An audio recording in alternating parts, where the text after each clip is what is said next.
Hi everyone, my name is Rachel. I'm 31 years old. For 8 years I was the backbone of Harrison Technologies. Not officially.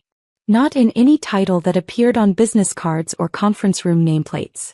But every major client knew my direct line. Every critical deadline lived in my calendar. Every crisis, technical, financial, operational, ended up on my desk with a post-it note reading "Rachel will fix this." And I did. Every single time. I started at Harrison Technologies the summer after graduate school. 23 years old, MBA fresh in hand, ready to prove myself in my family's software consulting firm.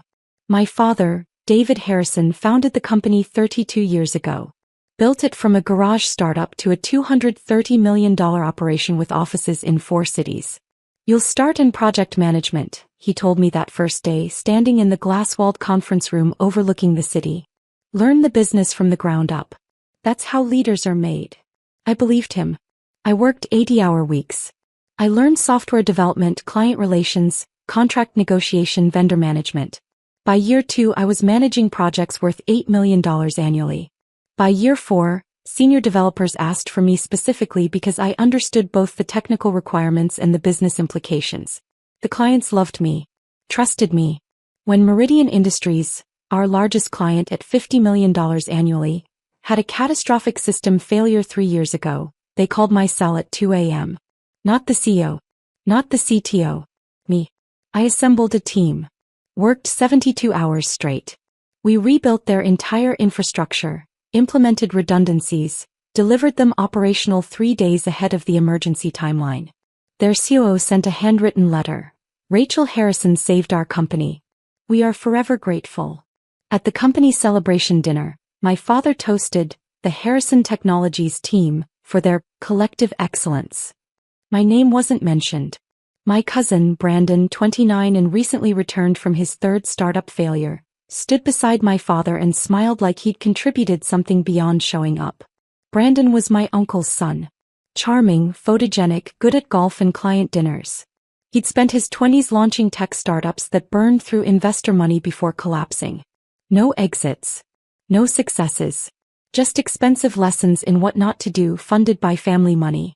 When his last venture imploded, my uncle called my father. "Brandon needs stability. Bring him into Harrison. Let him learn from the best." The best apparently meant me. My father called me into his office on a Monday morning. "Brandon's joining the senior team. I want you to mentor him. Show him how we operate. He's family and family takes care of family." I nodded. Family takes care of family. I'd heard that phrase my entire life. The mentoring began simply enough. I walked Brandon through our project lifecycle, client management systems, technical architecture. He took notes on an iPad, asked decent questions, seemed genuinely interested in learning. Then the pattern emerged with brutal clarity. Brandon would sit in client meetings, nodding and smiling while I presented the strategies, timelines, risk assessments. Afterward, my father would clap Brandon's shoulder. "Great presence in there, son. Clients respond to that confidence."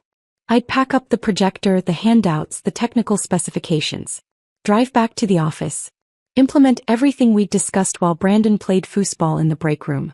When the Apex Digital account nearly walked because of a pricing dispute, I spent 2 weeks renegotiating terms. Created a custom package that saved them $2.3 million over 3 years while maintaining our profit margins.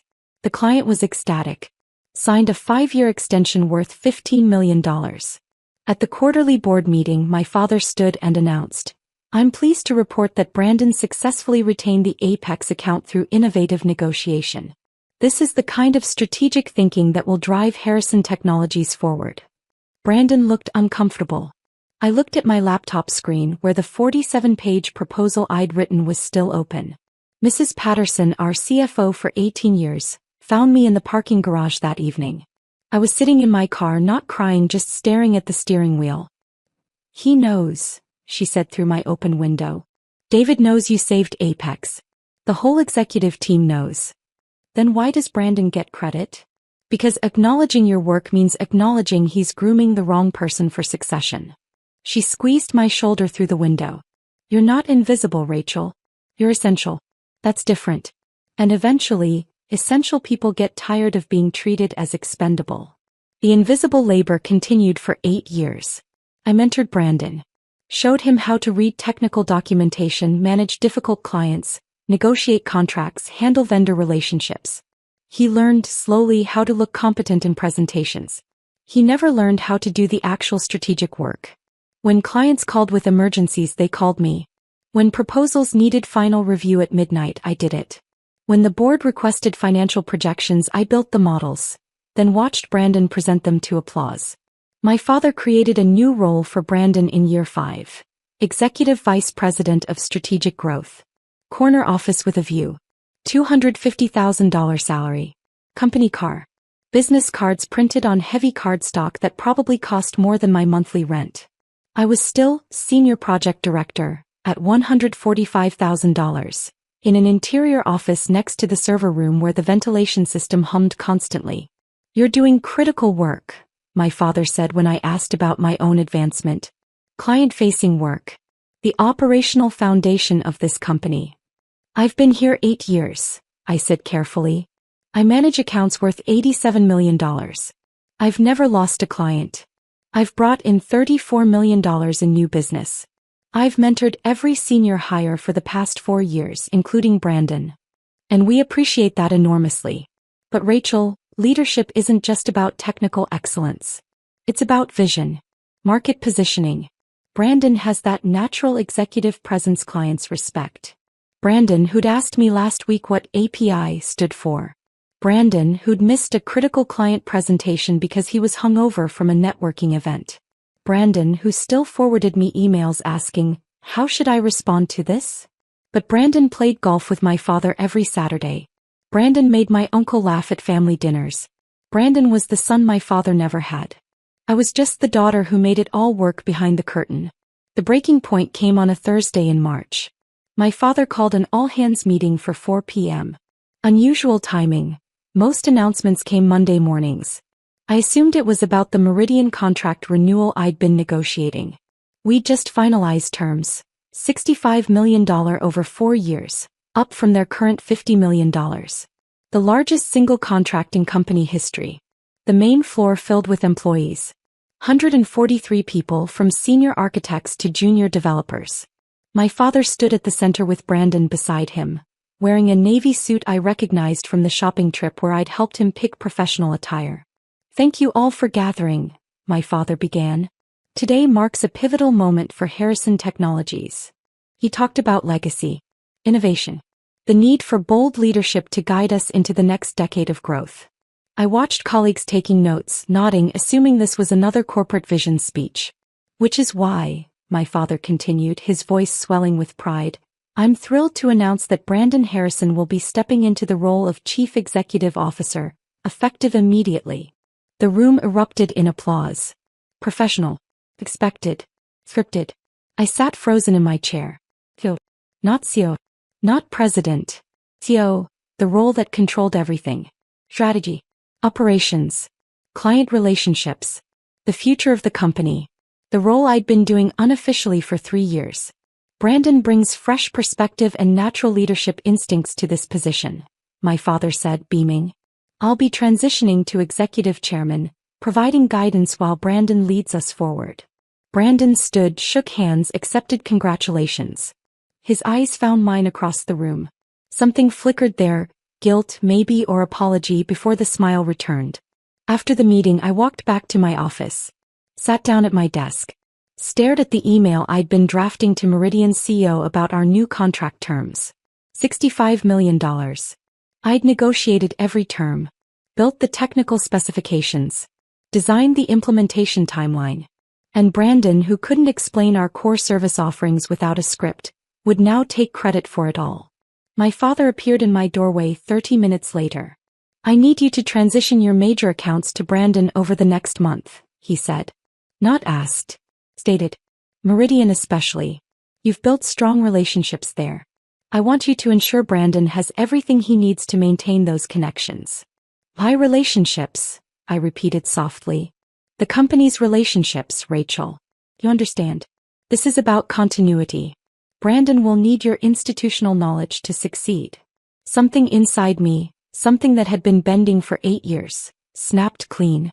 And what's my new role? I asked. You'll continue as Senior Project Director. Your work is invaluable. Just because Brandon is CEO doesn't diminish your. After 8 years. After managing $87 million in accounts. After bringing in $34 million in new business. After negotiating the largest contract in company history. After mentoring Brandon himself for 3 years. After all that, I remain Senior Project Director in an office next to the server room, and Brandon, who asks me how to spell infrastructure, is CEO. My father's expression hardened. This isn't about keeping score. Brandon has qualities you lack. Executive presence. Strategic vision. Gravitas. You're an excellent operator, Rachel, but you're not leadership material. You never have been. He walked away. Not leadership material. I stared at my computer screen. Let those words settle into something sharp and clarifying. Mrs. Patterson appeared an hour later with tea. Set it on my desk without speaking.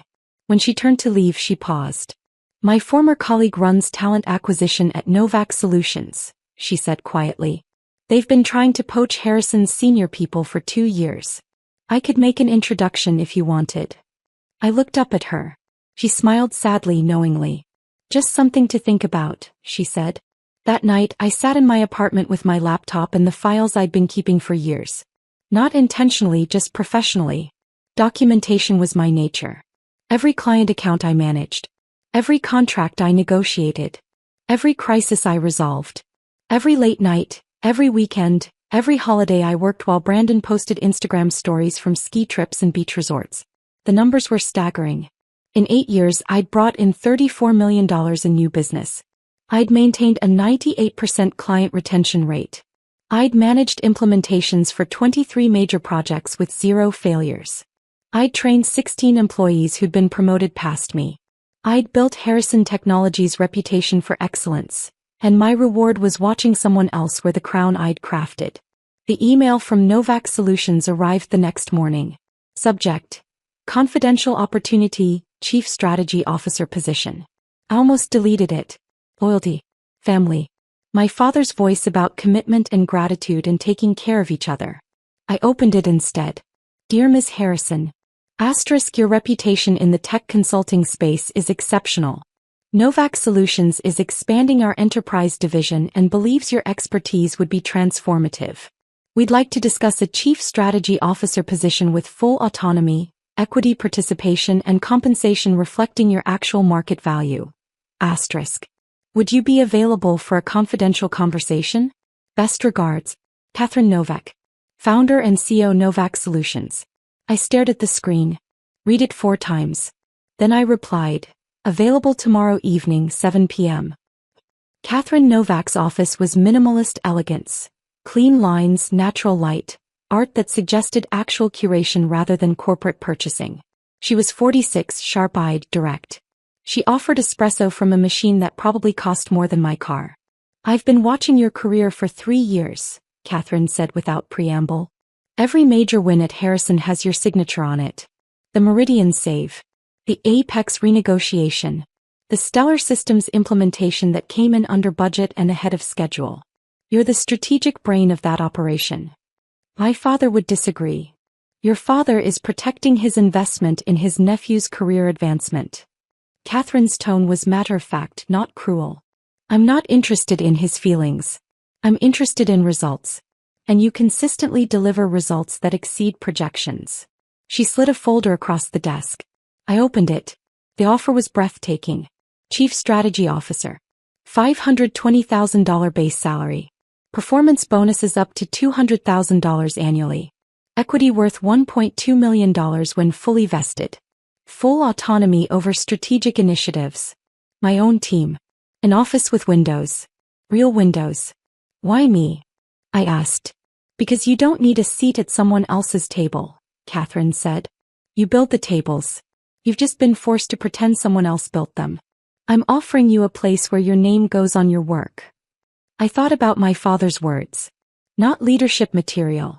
I'll need to give notice, I said. Take whatever time you need.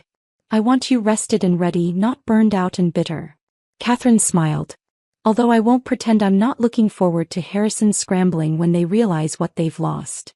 I signed the offer letter that night. Gave notice the next morning. My father's face went through several colors I'd never seen on human skin. You're leaving? No. Right when Brandon is transitioning into his new role. That's exactly why I'm leaving. He should learn to run the company he's been made CEO of. This is betrayal. After everything this family has given you, after everything I've built for you. You built this company on my work, Dad. You just gave credit to Brandon. Novak Solutions is giving me a title that matches my contributions and compensation that reflects my actual value. This was the easiest decision I've ever made. You'll regret this, my father said, voice shaking. You can't just abandon your family. I'm not abandoning family. I'm leaving a company that treats me like support staff while giving executive titles to someone who still asks me to explain basic concepts. Brandon appeared in the doorway. Rachel, wait. Maybe we can restructure. Make you president or chief operating officer or, I repeated. 8 years of doing your work, Brandon. 8 years of mentoring you while you took credit. 8 years of watching you get promoted past me for work I did. And now that I'm leaving, suddenly there's room to restructure. I didn't ask for this, Brandon said quietly. No. But you took it anyway. You stood in boardrooms and accepted applause for strategies I created. You could have said something. You never did. I picked up the box with my desk belongings, not much after 8 years. A plant Mrs. Patterson had given me. Photos from client events where I was always in the background. The handwritten note from Meridian thanking me for saving their company. Mrs. Patterson met me in the lobby. Pressed an envelope into my hands. Open it later, she said. And Rachel, you're going to be extraordinary. Come back and tell me about it. I left without looking back at the building. Just walked to my car, put the box in the trunk, drove away from 8 years of invisible labor. The envelope contained a $1,000 check and a note. Asterisk, not charity. An investment in someone who always should have been CEO. Make them regret it. Asterisk. At Novak Solutions everything was different. I had an office with floor-to-ceiling windows overlooking the harbor. A team of 8 strategists who reported directly to me. Projects with my name in bold at the top of every proposal. Lead strategist, Rachel Harrison, Chief Strategy Officer. The first time Catherine asked my opinion in a leadership meeting, I waited for someone to interrupt. To explain what I really meant. To simplify my technical language for the room. No one did. Catherine just nodded and said, solid analysis. Let's build on that framework. My direct report, Sarah, scheduled weekly one-on-ones not to micromanage but to ask genuine questions. What resources do you need? How can I support your initiatives? What obstacles should I clear? When I delivered my first major strategy presentation, a market expansion plan for our enterprise division, the board applauded. Catherine sent a company-wide email. Asterisk, this is what strategic excellence looks like. Rachel Harrison just mapped our next 3 years of growth. This is leadership. Asterisk. I cried in the parking garage afterward. Not from sadness. From the startling, disorienting relief of being seen. Of being valued. Of having my work acknowledged with my name attached to it. My therapist, Dr. Singh, helped me process the transition. You're grieving, she said during our second session. Not the job. The relationship with your father that you wanted but never had. He's called 23 times, I said. I haven't answered. That's boundary setting. How does it feel? Terrifying. But also peaceful. Both can coexist. Dr. Singh handed me a worksheet on boundary scripts. Remember, no is a complete sentence. You don't owe explanations for protecting your well-being. The evidence folder helped. I'd kept everything. Emails, project documentation, client testimonials, my personal spreadsheet tracking 8 years of contributions. Every time doubt crept in.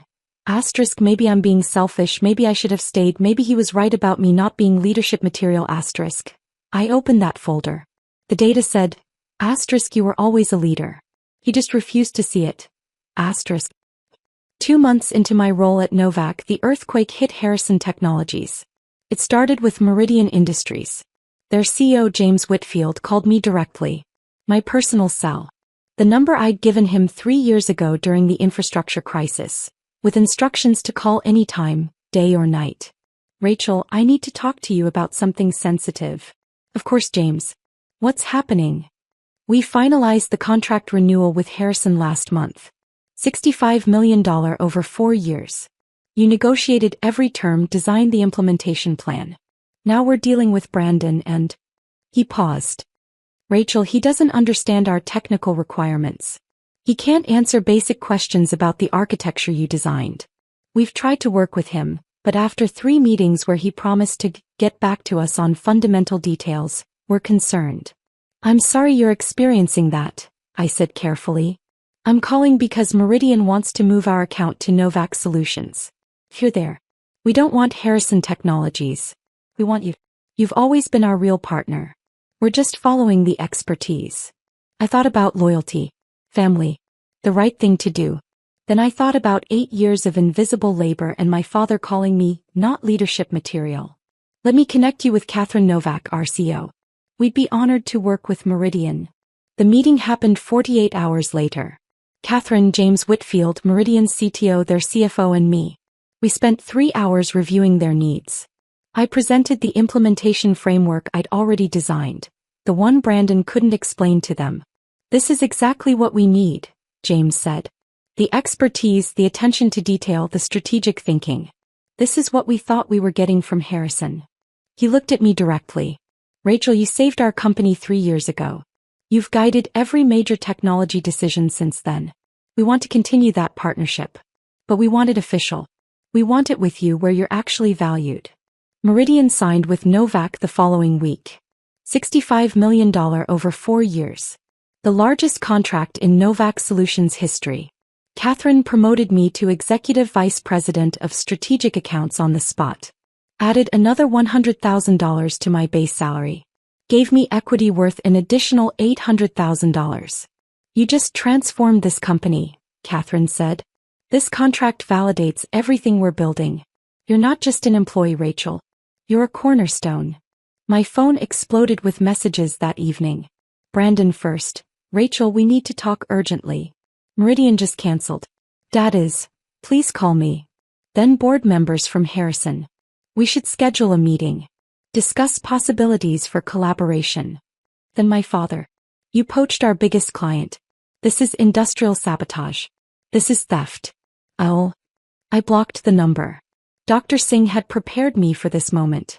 They'll escalate when they realize they can't control you anymore.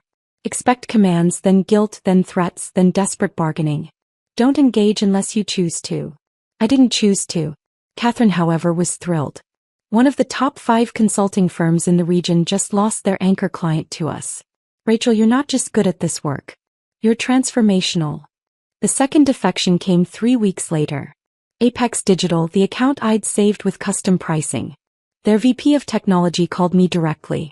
Rachel, I'm going to be blunt. Since you left, Harrison's service quality has collapsed. Brandon doesn't understand our technical stack. He missed 2 quarterly reviews. When we raised concerns about our roadmap, he assured us the team would handle it, but no one contacted us. We don't want teams. We want the person who actually understands our business. We want you. Apex brought their $15 million contract to Novak. The third defection made industry headlines. Stellar Systems moves $22 million account to Novak Solutions, following strategic excellence. The article quoted Stellar CEO. We partnered with Harrison Technologies because of Rachel Harrison's strategic vision. When she moved to Novak Solutions, the choice was obvious. Expertise matters more than company legacy. My phone became unusable. Messages flooded in. Brandon, no longer professional. Rachel, please. You're destroying us. Dad's having panic attacks. We've lost $102 million in contracts. We need help. Board members increasingly desperate. We should discuss terms for your return. Name your price. My uncle, you're tearing this family apart. Brandon looks 10 years older. Your father can't sleep. How can you be so cold? I blocked the numbers one by one. Mrs. Patterson texted. *7 senior people quit this week. Including me. Brandon is in over his head and David won't admit it. The whole company is chaos. But you're thriving. Proud of you, Rachel. Catherine called a company meeting. Announced that Novak Solutions had grown 43% in 3 months. That we were opening a new office. That our client retention was 100%. That Rachel Harrison's leadership had transformed the company's trajectory. This, Catherine said, gesturing to me, is what happens when you recognize and reward actual talent instead of trying to fit square pegs into round holes because of nepotism. The entire company applauded. For me. For my work. For leadership that was finally, officially acknowledged. Month 4 brought the desperate phase. My father and Brandon showed up at Novak's offices. Security called up. Catherine came to my office first. 2 men claiming to be family. Want me to have them removed. I considered it. How easy to simply refuse. To let them wait in the lobby experiencing what I'd experienced for 8 years. Being invisible, dismissed, not worth time. But Dr. Singh's voice. Asterisk closure isn't something they give you. Something you create for yourself.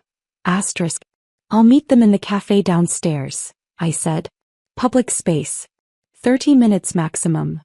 We sat at a corner table. Glass walls. Other professionals working around us. Witnesses.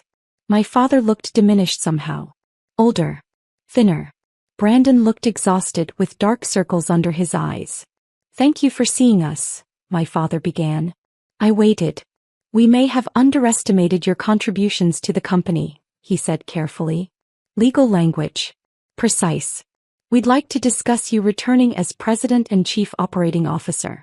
Substantial compensation increase. Real authority. Brandon would remain CO, but you'd handle all strategic operations. What's substantial? I asked. $350,000 base. Plus performance bonuses. Plus equity. I almost laughed. $350,000. Novak pays me $620,000 base. I have equity worth $2 million. I have a team that respects me. I have a CEO who values my input. I have clients who followed me because they trust my expertise. Why would I take a massive pay cut to return to a company where I'd still report to someone who doesn't understand basic technical concepts? I was wrong, my father said quietly. About the leadership material comment. I see now that you were leading all along. Brandon needed the opportunity. He needed to prove himself. And I didn't need opportunities. I didn't need anyone to believe in me. Silence. You built a company that couldn't function without the person you refused to acknowledge, I said evenly. That's not my failure, Dad. That's yours. Brandon spoke for the first time. I told Dad you should have been CEO. I said it after the announcement. But he insisted I was ready and I wanted to believe him. I wanted to prove I could do it. I know, I said. And I did. Brandon wasn't malicious. Just weak. Just willing to accept what he hadn't earned because it was easier than confrontation. But you took the position anyway. You stood in meetings and accepted praise for work I did. You could have insisted I be promoted alongside you. You didn't. We're losing everything, my father said, voice cracking. We've lost $102 million in contracts. 30% of our staff. Investors are pulling funding. If we don't turn this around in 45 days, we're filing bankruptcy. Then hire a qualified strategist. There are excellent ones in the market. Rachel, please. My father's composure broke. I'm asking you to save the company. I'm asking you to come back. To help us survive. I looked at him. This man who'd built a company but refused to see the daughter who'd sustained it. Who'd handed my cousin an executive title for work I'd done. Who'd called me not leadership material while I operated at an executive level for years. You had 8 years to ask for my help while valuing it, I said softly. You used those years to tell me I wasn't enough. That Brandon was better. That executive presence mattered more than actual results. I believed you until I found a company that judged me on merit. And then I built something without you. Something where my work has my name on it. Where my success is acknowledged. Where I'm not invisible. So you're just going to let everything we built collapse? My father asked bitterly. We built? I looked at him steadily. The data shows I brought in $34 million over 8 years. I maintained 98% client retention. I managed 23 major implementations. I mentored your staff. I resolved every crisis. I negotiated every major contract. I held that company together while you gave Brandon credit for my achievements. I stood picking up my bag. What you built was a company dependent on labor you refused to credit. What I built is a career where my contributions are recognized and rewarded. We're both living with our choices. I walked away. Didn't look back. Through the glass wall I saw them sitting there. Father and son. Looking lost. The article appeared 5 weeks later. From shadow to spotlight. How one executive rebuilt her career after family betrayal. The Regional Business Journal had contacted me about featuring rising leaders in tech consulting. I'd hesitated, but Catherine encouraged it. Your story matters, she said. There are countless people working in family businesses, being told they're not enough while doing executive-level work. They need to know they can leave. That they're not trapped. The interview was thorough and fair. The journalist did excellent research, including talking to former Harrison employees and clients. Asterisk, I spent 8 years being told I wasn't leadership material while operating as the company's chief strategist, Harrison explains. The clients knew it. The staff knew it. The only people who didn't acknowledge it were the ones benefiting from my invisibility. The article detailed my role at Novak, the clients who'd followed me, my upcoming keynote at the National Technology Leadership Conference. It went viral in business circles. My inbox flooded with messages from people in similar situations. Daughters in family businesses. Sons overlooked for younger siblings. Employees watching less qualified relatives get promoted. Asterisk, thank you for speaking up. I'm in the exact situation. Your story gave me courage. Asterisk. Asterisk, 15 years doing my brother's work. This helped me see I'm not crazy. Asterisk. Asterisk, I left my family's company last month after reading this. Already have 3 offers. Asterisk. Brandon sent one text. Asterisk, the article was hard to read. Affair. I'm sorry for everything. Asterisk. I didn't respond. My father sent one final email. Asterisk, you've humiliated this family publicly. Made us look incompetent. Don't expect forgiveness. Asterisk. I replied. Asterisk, I don't expect it. I don't need it. Asterisk. Then I blocked the address permanently. The bankruptcy filing was announced 6 weeks before the National Technology Leadership Conference. Harrison Technologies files Chapter 11. Regional tech firm crumbles after talent exodus. The article was detailed. Client losses totaling $102 million. Staff departures, 43 employees in 4 months. Failed investor negotiations. The building lease terminated. David Harrison stepping down. Brandon Harrison, position eliminated. I felt a distant sadness. Not satisfaction. Not guilt. Just melancholy for what could have been if my father had made different choices 8 years ago. Mrs. Patterson called. How are you processing the news? I'm okay. Really? Is that strange? No, honey. It means you've healed. You've built something new. The old chapter is just closed now. He was right. I built something new. At Novak, I just closed a $47 million contract with an international manufacturing firm. Catherine was creating a new role, Chief Innovation Officer. My team had grown to 15 people, all of whom I mentored the way I wished I'd been mentored, with recognition, opportunities, and credit for their work. Tom, one of my senior strategists, brought his family to the office when I promoted him to director. His mother hugged him, tears streaming. We always knew you were brilliant, she said. We're so proud. I excused myself, went to the restroom, cried for 5 minutes, returned smiling. Dr. Singh helped me understand it. You're not grieving what you lost. You're grieving what you never had, a father who could see your worth. Will it always hurt? It'll hurt less. And eventually you'll realize the freedom is worth more than the fantasy. The National Technology Leadership Conference was held in a convention center with 3,000 attendees. I was the opening keynote. Topic: Leading from wherever you are, recognizing and claiming your value. Catherine adjusted my lapel mic backstage. Nervous. Terrified. Good. It means you care. She smiled. Go show them what not leadership material actually looks like. I walked on stage to applause. Scanned the massive audience. In the back, partially hidden behind a column, were my father and Brandon. Both in business casual. No suits, a departure from the executive uniforms they'd always worn. My father looked haggard. Brandon looked like he'd aged 5 years. I could have had security remove them. I could have ignored them completely. Instead, I began my speech. 8 years ago, I worked for a company that told me I wasn't leadership material. I believed them until I realized that judgment came from people who couldn't run their own company without the person they refused to promote. I talked about invisible labor, documentation, knowing your worth in measurable terms, recognizing when you're building someone else's empire while your own potential withers in the shadows. I was told I lacked executive presence, I said, looking directly at my father, by someone who gave my cousin a CEO position based on family connection rather than competence. And when I left, taking my expertise and my client relationships, the company collapsed.